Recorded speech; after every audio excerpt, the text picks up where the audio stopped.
MTC 2.1, Unit 2. Exercise 1. When you are thinking about specific subject matter, it's as important to consider from where you draw inspiration as how you think about what you paint. This is especially true for people who paint from their imagination, and not from specific reference, or who make abstract works. These artists still find inspiration in their exterior worlds, but they process and apply that inspiration differently from people who paint directly from photo reference or life. For example, years ago I became enormously interested in Scandinavian design and folk patterns.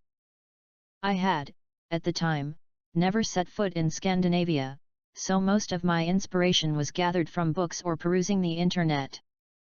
I devoured so much inspiration that I eventually created my own imaginary scenes, most of which were in some distant, nameless Nordic land.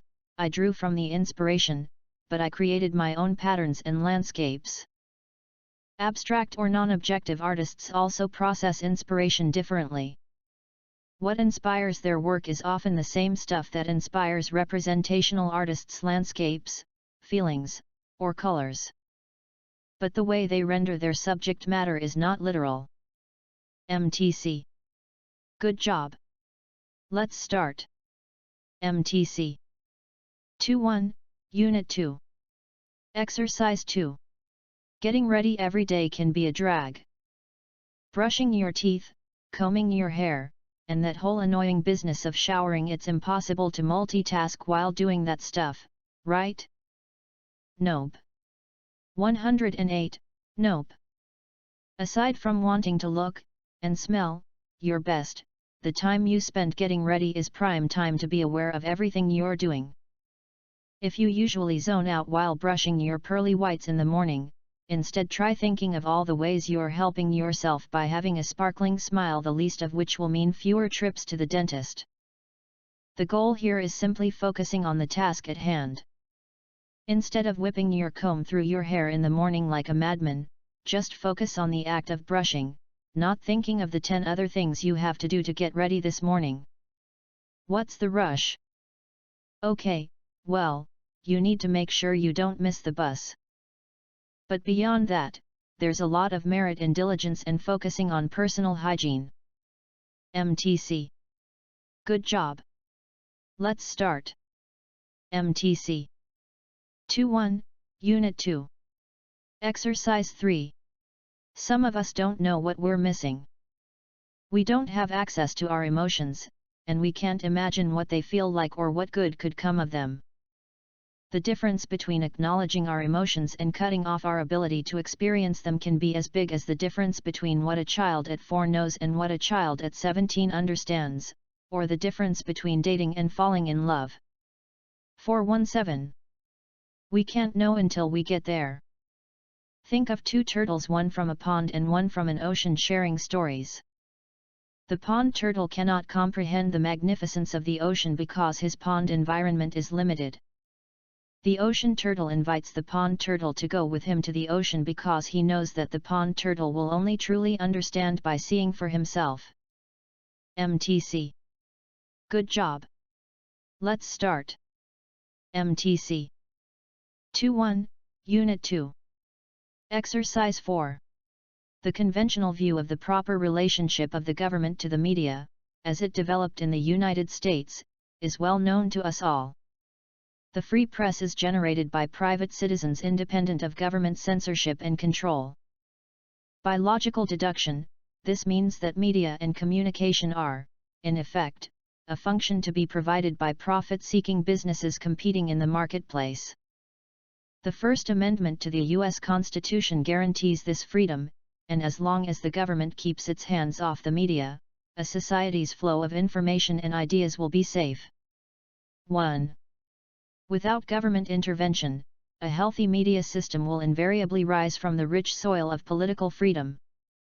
Let the government intervene, no matter how well-intended the intervention may seem, and alarm bells should go off in the minds of all liberal and right-thinking people. The government and the private media are by nature in conflict.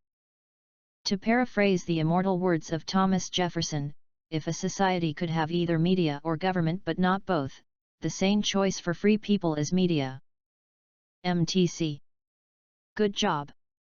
Let's start. MTC 2.1, Unit 2. Exercise 5. Except in emergencies, an individual usually seeks confirmation of illness first from family or friends. Symptoms are described and a diagnosis is sought.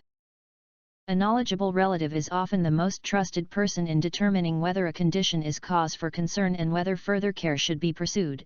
In many cultures, a mother or grandmother is the medical expert within a family. This is a major step in social legitimization of the sickness. If others agree that the person is ill, then the individual can adopt a new role within the family or community sick person. In this capacity, the sick person is excused from many daily obligations regarding work and family, as well as social and religious duties. A reprieve from personal responsibility for well-being is also given, with care provided by relatives, healers, or health professionals. The role of sick person provides a socially accepted, temporary break from the physical and psychological burdens of everyday life, with the understanding that sickness is not a permanent condition and that recovery should occur. MTC. Good job. Let's start. MTC 2.1, Unit 2.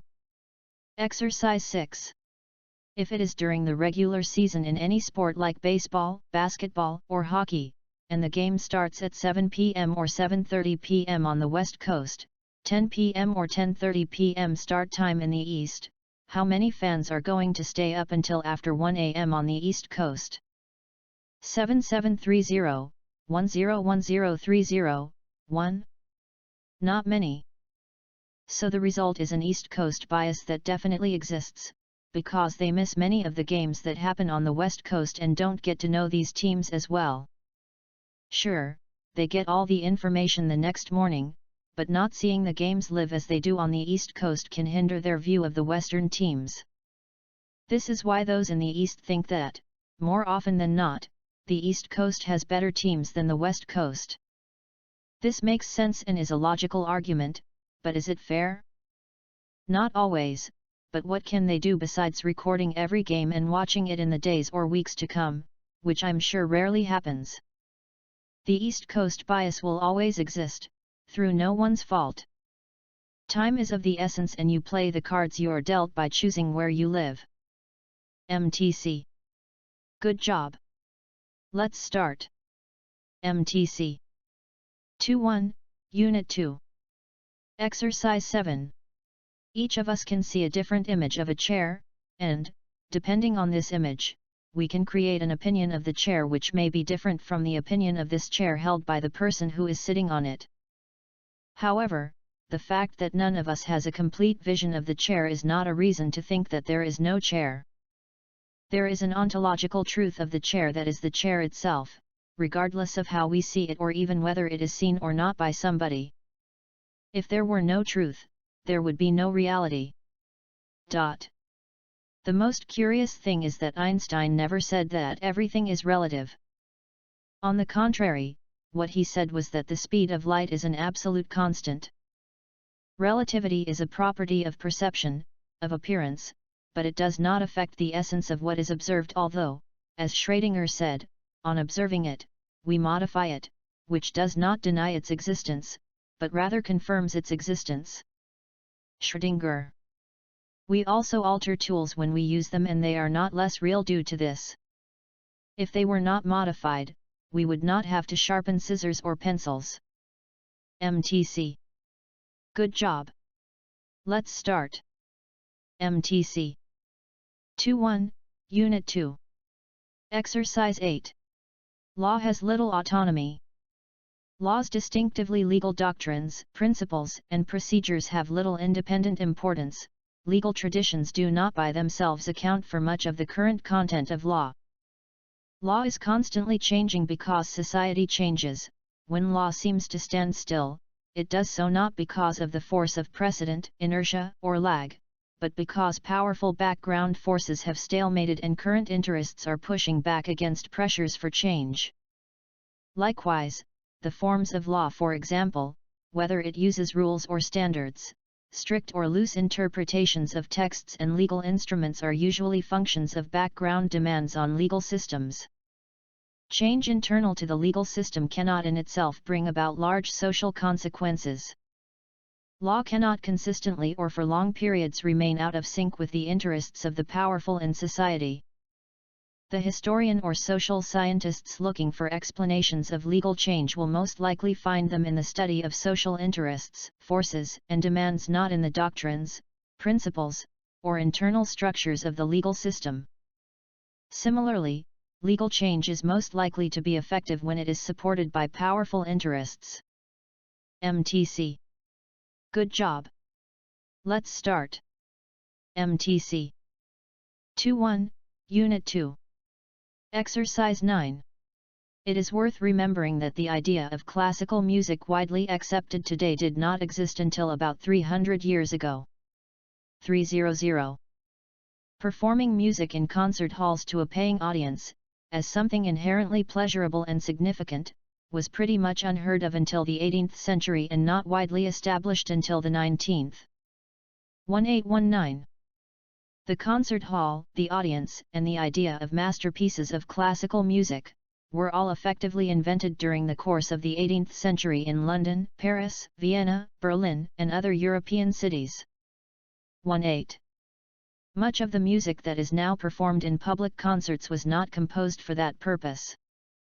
The cantatas of J.S. Bach, for example, were written to be sung in religious services at the Church of St. Thomas in Leipzig, where Bach was cantor. J.S. Bach. These pieces were part of weekly worship, and included chorales, hymns, for the congregation to join in with the singing. Sing along during a modern concert hall performance of one of these works today and you are likely to be told to shut up. MTC. Good job. Let's start. MTC 2.1, Unit 2. Exercise 10. Despite the accumulated frustration and rage, brought about by our struggle to adapt ourselves to machines, genuine resistance to the machine is relatively rare. Our preconditioning to favor novelty keeps us fascinated by the machines. Generally, people try bravely, even enthusiastically, to accommodate themselves. They are not sure why they are consequently unhappy. They do not blame the machines, for we have convinced ourselves or been convinced by advertising and promotion of their marvelous natures and of our great need for them. We have created dependency where none existed, forgetting that we survived and thrived as a species for hundreds of thousands of years without the internal combustion engine or the cell phone. Now too many of us feel lost and inadequate and frightened if the lights go out. We love our machines, after all, as we would espouse in an enduring bad marriage, whose flaws are so familiar, whose irritating voice is so much a part of the background that it is impossible to conceive its not being there. Alternatives are not even imagined. MTC. Good job. Let's start. MTC 2.1, Unit 2. Exercise 11. One of the techniques for getting behind the conscious veil people like to keep in front of themselves, particularly where you suspect that they are putting on a show for your benefit, is to switch the focus of the conversation from them to other people. On the basis that what people see in others reflects their own perspective, asking consumers what they think other people's motives are can be enlightening. Customers who are unwilling to reveal their own confusion with a product display will often be happy to point out that other people would find it confusing. One word of warning though.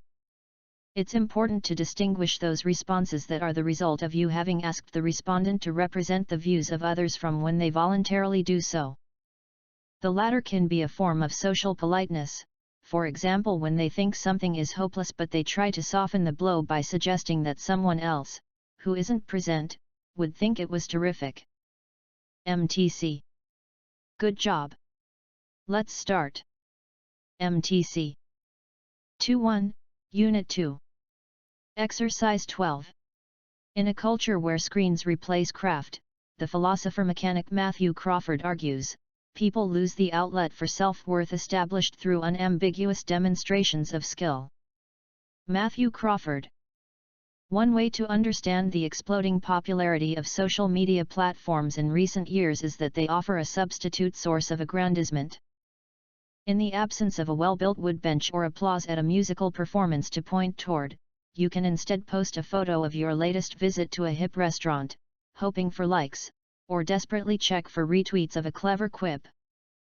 But as Crawford implies, these digital cries for attention are often a poor substitute for the recognition generated by handicraft, as they're not backed by the hard-won skill required to tame the infallible judgment of physical reality, and come across instead as the boasts of a boy.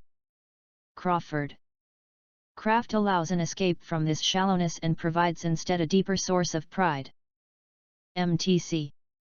Good job.